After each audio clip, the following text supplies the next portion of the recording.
Now it is time for Kenya and myself to interview our guest, who we have really been looking forward to talking to. Alex Sanfilippo started PodMatch, and what a great idea.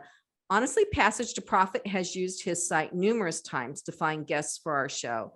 So if you have a show or you want to be on a show, this is where everybody's going now. So he grew it quickly, and I don't need to say any more. We need to hear from Alex. So welcome, Alex.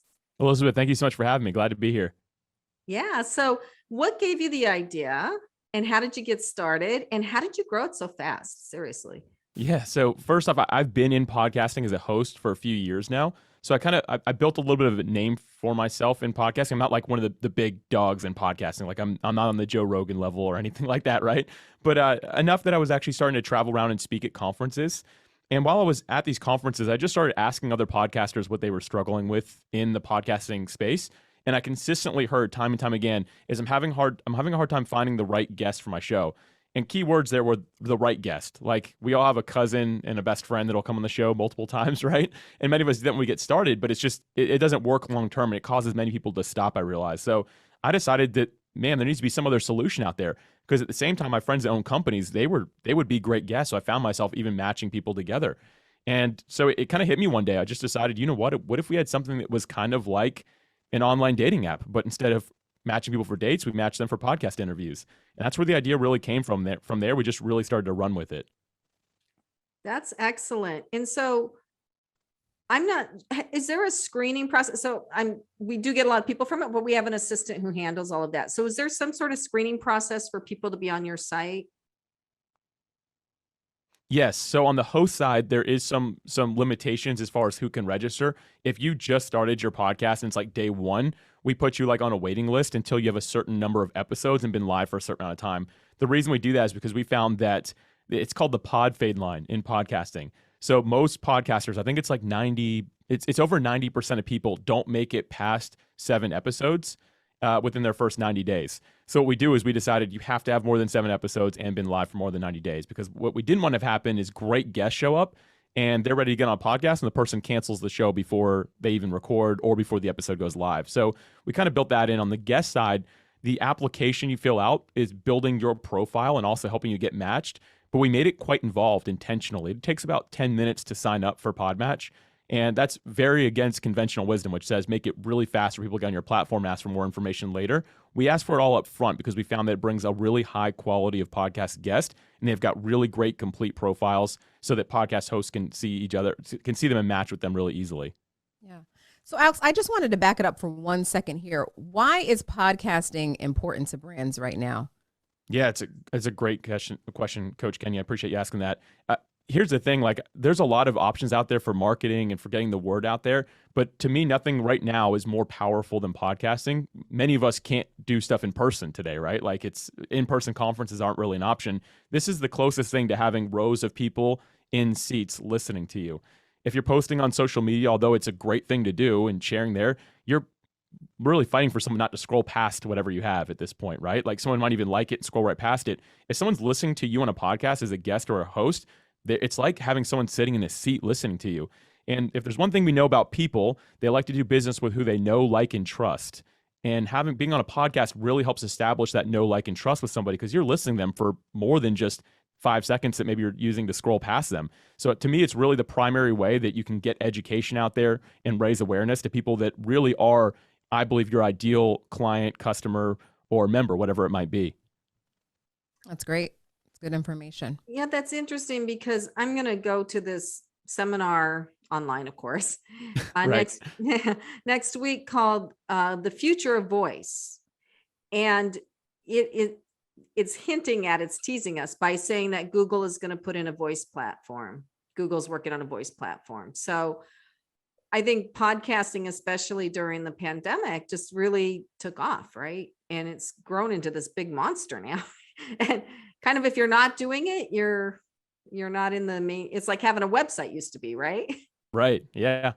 It was interesting when the pandemic started, we actually immediately saw a 20% dip in podcasting stats across the board. Like that was an average across all podcasting. So for March, and I guess it was March through May, people were like really like, oh no, it was podcasting dying. And then when June came around, I mean, it just took off. I think there was something like over 100,000 new podcasts started in June alone. And from there, it just really took off. The stats started coming back. And now it's actually really something's really cool. The rate of listenership is growing faster than the number of new podcasts being started. So more and more people listen on a weekly, daily, monthly basis than new shows getting started. So people are like, is there still opportunity there? Because there are a lot of shows, yes, but there is plenty of opportunity because the listenership is growing faster than the amount of shows that are available. That's interesting. So you bring up a good point about just kind of this whole era of podcasting. Do you think podcasting's here to stay, or is it going to be like this fad? Because I think of podcasting as an extension of radio. Like, we've been doing this in radio a long time as far as long form content. We just kind of got caught in the weeds with adding a bunch of music to talk. So I just want to get your opinion on that. Yeah, I like to think it is. I mean, I definitely can't tell the future, but we've had apps like Clubhouse and now Fireside, which are these little audio platforms where people can kind of jump in and chat. And when those things first started, they really started coming on the radar about 9 months ago. It was like when they just blew up and everyone was like, this is going to hurt podcasting. But when you look at the analytics behind it, we actually saw that helped podcasting. Like my show was growing because I was going in rooms on Clubhouse and Fireside and talking there. More people wanted to hear the content. So things like that people thought like, oh, this is a direct competitor for podcasting, ended up not being the case. So my thoughts about it are that it's growing. And another thing, if I can add one more thing to that, it's that we're looking at how Google is allowing people now to search through audio. So it's still very early, but if you ever type in something in Google, sometimes they'll show a video that's on YouTube or something like that, and it'll put you right to the part where they're talking about what you searched for. And that's starting to show up with podcast episodes as well. Plus, if you use the Apple Podcast app or Spotify, now you can search for topic. So it's not just host name and show name. It's also what are the different topics that are being discussed in individual podcasting episodes. So for me, we're seeing it starting to become a normal form of search. So I think that podcasting is here for a while. And a while to me means 5 years. And at that point, you'll have to ask me again, Coach Kenya, because I don't know after that. But yeah, I'd say for at least the next 5 years, it's really going to be on the rise. So how does an entrepreneur who has a brand, because you said that you've worked with people that have brands but need to elevate their brands, how do they use a podcast or start a podcast to really get their brand out there? Yeah, there are so many resources, Elizabeth, out there for helping people start a podcast. So I'm not going to jump into that. But if you just Google how to start a podcast, I mean, there are now thousands of guides that literally these people will like hold your hand and walk you through it. And they don't even cost anything. So like learning to launch a podcast has become very easy. When 3 years ago when I did it, it was like you had no idea what you were doing. That's how much the industry's already changed and gotten better. But so I recommend, yes, get a podcast launcher. At the very least, start being a guest on some shows to get some experience. Get an inexpensive mic and go ahead and get started. Most computers actually have good built-in mics now. But anyway, when you start a podcast, if you really want to succeed with it, you have to have a sole focus with it. So the days of general podcasts don't really work anymore. So it can't be about your dog and about your business and about your favorite activities and whatever else you like to do. Like it's got to be focused on whatever it is that you're doing and trying to grow. And everything's got to be specifically for that. Now, I don't mean that you talk about the same thing every day, or every week, or month, however often you post episodes, but it's got to always be directed in some way, shape, or form to help that ideal podcast listener who's saying this would be a great client for me. Right. Makes a lot of sense. Yeah. Well, when we started Passage to Profit 3 years ago in 2018, it was Kenya's idea. She approached us. She always says that. It was our idea, and heavily influenced by a couple bottles of champagne. At the Roxy in New York, which I don't even know if that's open anymore. It is actually. It is. Yeah. We'll have to have a reunion there. Yes, for sure. But no law firms are really doing it, or very few are really we're doing podcasts. But no law firms were doing radio shows, and on talk radio especially. And it was such an out of the box idea. Richard, I didn't think Richard would go for it because the money came from the law firm, but he did. And because it was something new, it was marketing and fun. And now 3 years later, it's like we've had this going for 3 years and we're getting amazing guests and amazing presenters, and other law firms are now doing it, starting to at least. So I think it's just the way things are now, right? And 100+ episodes. She left that out. That's Oh wow, yeah, that's a lot. You know, Yeah. 90% of people who start a podcast and get past that pod fade line of 7 episodes. So 90% of people after that don't make it to 1 year, which is 52 episodes. So just imagine one a week. So there's a 90% failure rate in the first year of podcasting if you get past the first 7 days or 7 episodes, which is over 90%. So yeah, not a lot of people make it in podcasting, but the name of the game is consistency. And you guys clearly have that. I mean, if it's 3 years, over 100 episodes, that's what makes a podcast stand out, as someone who has a focus and stays there consistently showing up for their audience and their listeners. Yeah, well, I have to say iHeart helped us a lot because we were going into the studio every Wednesday for the first couple of years. And that was a lot of work, but it made us be consistent, like you said. So, and then when COVID hit, we tried doing one, but our audio wasn't good enough. So we had to scramble and figure out how to get good audio for ourselves and everybody else that were going to be on the show.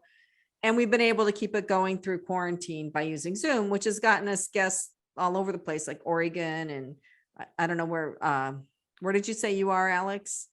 I'm at Jacksonville, Florida. In Florida. And so, and I mean, we've had people from Canada, we've had, somebody from Australia. So that's opened us up. And honestly, I don't know if we're going to go back to doing it in a full time in the studio, just because people had to figure this out, and they did, right? Yeah, and actually, just a year ago, or I guess it's been a year and a half now. I don't even remember how long it's been since COVID started. It feels like a lifetime. But anyway, whenever that all started, the world was getting more and more directed toward really highly polished audio, especially. Like they wanted to hear like the NPRs of the world or the Wanderies, so these big podcasts that have massive studios behind it. People wanted to hear that. But then when the shift happened with COVID, 20% of listeners dropped off. When they came back, people started actually commenting on the fact that they liked the humanizing in it. Like it actually felt more human when they could hear a kid screaming in the background, or when they could tell that, hey, this person's just at home. You can hear the lawn outside, the birds. People actually started liking that, and those are the shows that started growing a lot. So for many of us, there's no reason to go back to that old way, which I actually like because it seems a little bit more authentic, but it makes sense. People were alone and they wanted to feel like they were involved in somebody's life, not a big production. If they want a big production, they'll listen to the Wanderies of the world or the NPRs or watch something on TV, right? They wanted to feel like they're actually with somebody having an experience. So it makes sense as why we saw that shift. So for many people, going back isn't as necessary as it once was. Yeah. Makes a lot of sense. So I think one of your main takeaways, and this is true for social media, this is true for any type of, I think, advertising, PR, promotion stuff that you do, is you have to commit and be consistent. So for anybody listening out there that wants to start a podcast, start it in an area that you know really well, that your business is in, that you can talk a lot about or have a lot of guests talk about, and commit to the first year. Like you really aren't. The first year we kind of struggled because we weren't sure we had that many listeners and stuff. But it's like starting a new business almost. You're not going to sell 1 million divots the first day you're in business, right? Yeah, I think that many people, we look at the bigger podcast and assume that that's going to be us in no time at all. But the truth is, if you could see the journey some of these people went on, like they've arrived, yeah. But what we're doing is we're comparing our day 1 to their year 10, some of them. There's some great podcasters out there who, when I started, I wanted to be like them. They've been podcasting 12 years longer than I have. They had 12 years of consistency ahead of me. I can't expect to get there. So yeah, for people, commit to 1 year. That's exactly what I did, Elizabeth. I'm glad you mentioned that timeline. I committed to 1 year and saying, okay, I'm going to do this every week for 1 year. I told my friends, I told the people who were listening, I'm going to be here every week. I didn't say I was going to stop after a year, but I told them I'm going to be here every week. And in my mind, I was like, it's 1 year.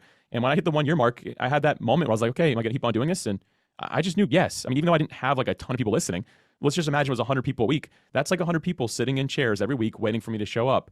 If you have that mindset about podcasting, you're never going to stop. Even if it's only 10 or 20 people, you're going to show up for that audience every chance you get. Right. I think that another thing is, don't worry too much about what you think other people are going to think, because quite honestly, Gearhart Law, which is patents, trademarks, copyrights, as you know, was very active in the entrepreneurial community in Northern New Jersey and some in New York. And the people that we knew in Northern New Jersey were like, you guys are insane. They were like, and here you are 100 episodes later. They're like, what are you doing? Like, why are you doing this? Like, how did you get on WOR? And I was like, connections. Nice. And there were a lot of naysayers that said, don't spend the money because this is paid programming for us. They said, don't spend the money. You should go spend it on other types of marketing. And they were really mad at us because we wouldn't do, but we wanted to do it. It was fun. And I do think podcasting is fun. And I think you were way ahead of the curve, right? Like, so 3 years ago, I mean, people were dabbling in podcasting, but it's nothing like it is now. I mean, 3 years ago, you were really looking at the Joe Rogans of the world and you were like, oh, that's a podcast, right? Now it's like everybody's doing a podcast, but are they doing a podcast well? Which is where I think Alex comes in terms of like how to get it really to work for your brand. And, you know, even for the firm, you all have gotten it to work in terms of like lead generation for yourselves and branding. And so there's all these things that you can use a podcast for other than, you know, kind of your front facing, like, here's my business card, here's my website type of deal.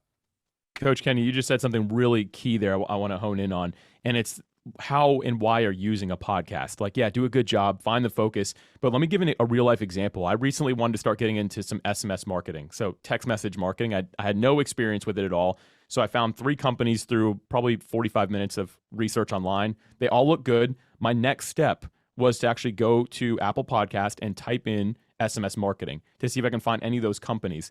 And what do you know? Out of those 3 companies, one of them had a marketing team that was actually jumping on podcasts to explain how to succeed with SMS marketing. They had their own show and they were on other podcasts. I listened to a few of those episodes, learned a lot, went to the website and actually signed up for their service. And get this, it was the most expensive of the 3 options. But I went to it because I felt like I could now know, like, and trust these individuals because they took some time to devote to me. They gave me free information on how to actually succeed with a product. Even though they didn't even specifically talk about theirs, they just talked about how I could succeed. That's who I wanted to work with. I think that many people are going to find with their businesses, that's the direction this thing is going in. I think it gives you an opportunity for what I kind of call in my own head, like soft touch marketing. So we can say Gearhart Law sponsors Passage to Profit, and we can talk about intellectual property, and we can talk to people about inventions, et cetera, and trademarking their business and stuff without like hitting them over the head with a hammer and saying, come get a patent from Gearhart Law right now, you know? And so it gives you a way to promote your business in a very soft way by not talking so much about your business, but talking about things around the edges. Does that make sense? Totally. Totally. I read this book one time. It's actually, read it a lot, actually. It's by Jeffrey Gitomer. It's called The Little Red Book of Selling. And he's got a really great quote in there called, when people talk about you, it's the truth, right? And when you talk about yourself, it's bragging, or it might be the other way around. When you're talking about your business, it's bragging. What other people talking about it, it's the truth, right? So it's exactly what you just said, Elizabeth, right? Like, this is a way to be the expert without telling everybody like, hey, I'm the expert. You're providing valuable information. People are learning something, and then they come to you because they know, you know what you're talking about. Yeah. And I think everybody can use a podcast that way. And I think people want to learn. Like, I'm constantly learning new stuff. Like, I'm constantly looking, like, I'm going to this future of voice. I want to learn what's going on in the world. And podcasts are a way, I think, to help you stay plugged in. And the nice thing about them is you can listen to them in your car. Like, that's when I mostly listen to podcasts. Like, we're going to drive down to Maryland and we're going to listen to podcasts the whole time. It's fun. It's like car karaoke for podcast.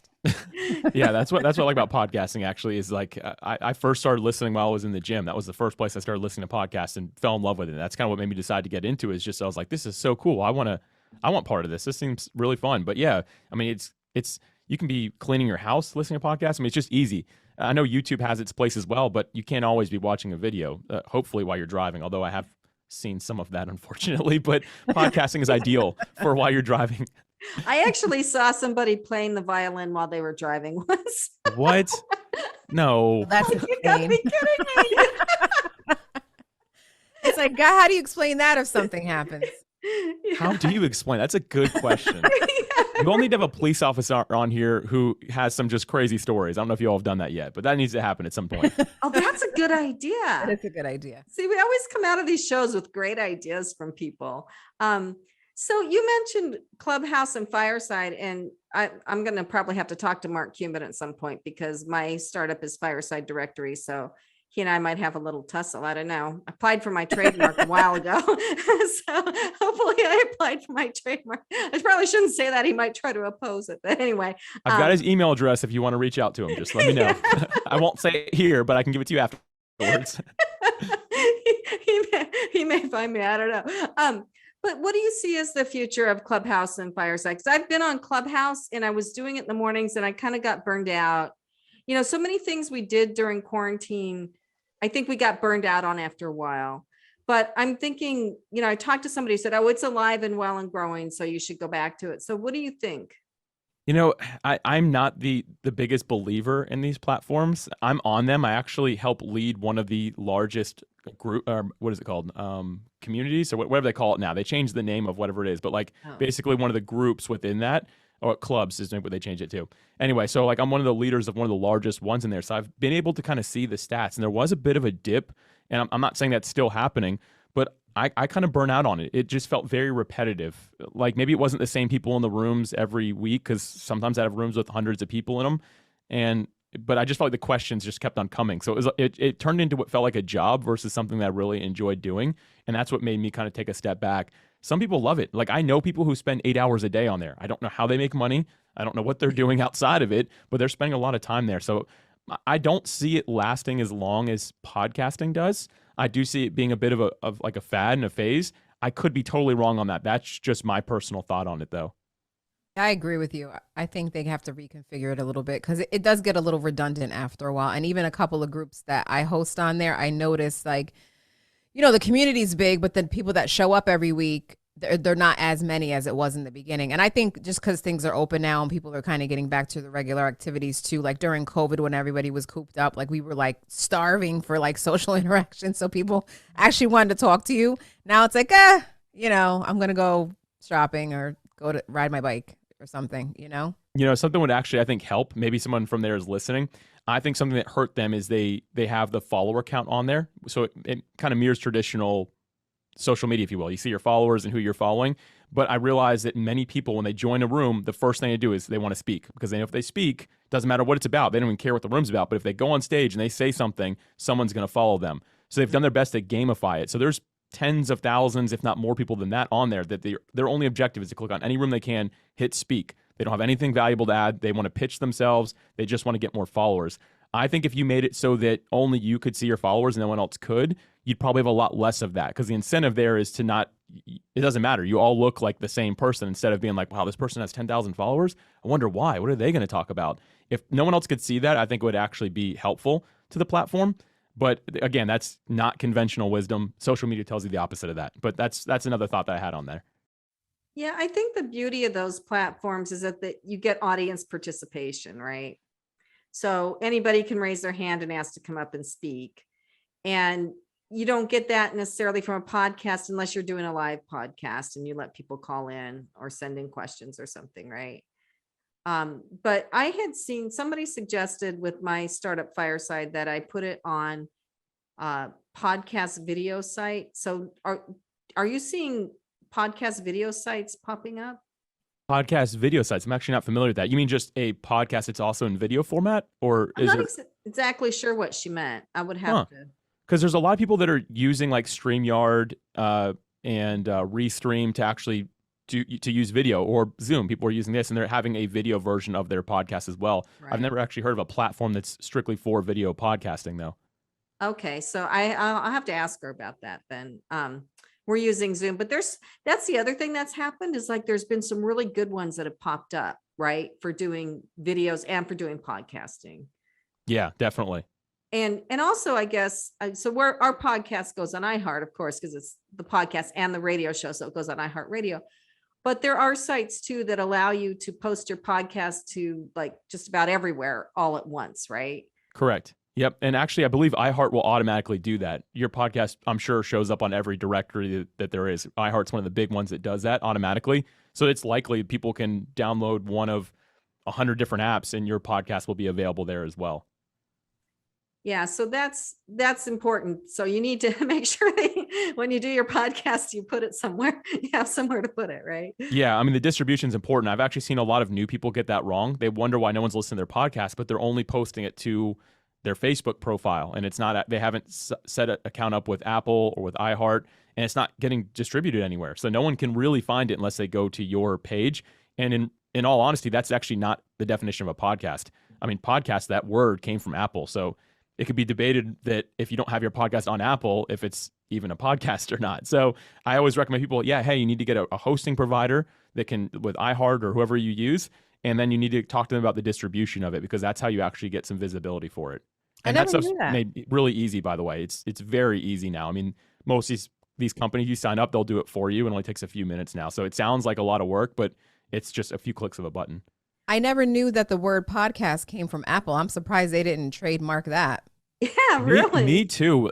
Apple has been very strange when it comes to podcasting. It's almost like they don't care, even with the way they update their app. I mean, Spotify's really taken over from quality, and they're driving it. But yeah, podcasting is.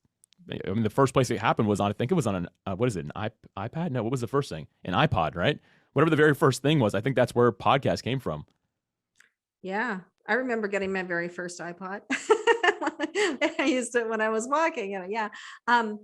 So we kind of have a feel for what makes a good guest for our show. Like we like people that can teach entrepreneurs. And I think entrepreneurs are going to be very interested in what you're doing, because it's a new way to market themselves. And entrepreneurs, of course, are into new things. So, but what do you think really makes a good guest for a podcast?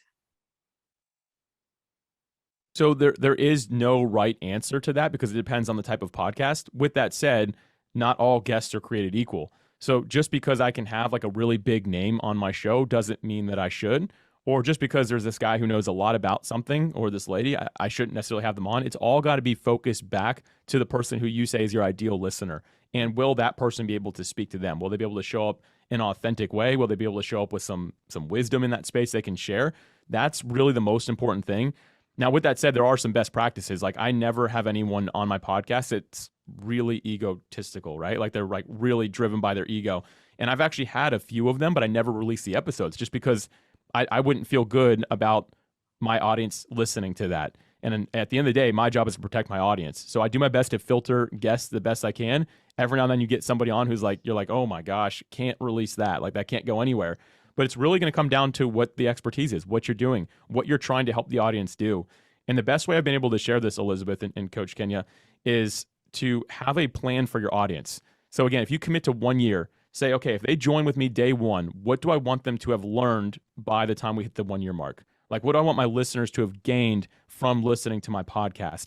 And by doing that, always keeping that filter there, it'll keep you from having the random guest who doesn't actually speak to them on, or the one that's going to be really rude and mean, or just talk about himself and his product. Like, that doesn't teach them anything on that journey. So if you think about you're going on a journey and taking your listeners with you, it really helps you have a good idea of who's the guest that I really need for my show. Yeah, that's a Wow. great point. I actually made a really big mistake in the beginning when I first started podcasting. I kind of set the preference or the tone, like where I felt like I had to have somebody like really big on every single time. And it was cool in the beginning, right? But then it got exhausting, because it was like, oh, who am I going to get? Like, you kind of have to, like, you have to top what you did, right? Where I felt like there was more to be said about interviewing like regular everyday people who didn't necessarily have weren't a celebrity, and learning from those folks. And it just like would alleviated a lot of pressure. So that if I had to do it all over again, I think there's something to be said about just talking to regular everyday people, because there's a lot to learn. Not that you can't learn anything from a celebrity, but it's just a pressure every single time that you feel like you got to book somebody who's really high profile. Yeah, that's good advice. You know what? Unfortunately, we have come to the end of our time for this segment, although I thought this was a fantastic discussion. Thanks, Alex. Yeah, it was a lot of fun. Thank you. Yeah. So we're going to take a break, but we'll be right back. So stay tuned. You are listening to Passage to Profit, the Inventor Show on WOR 710.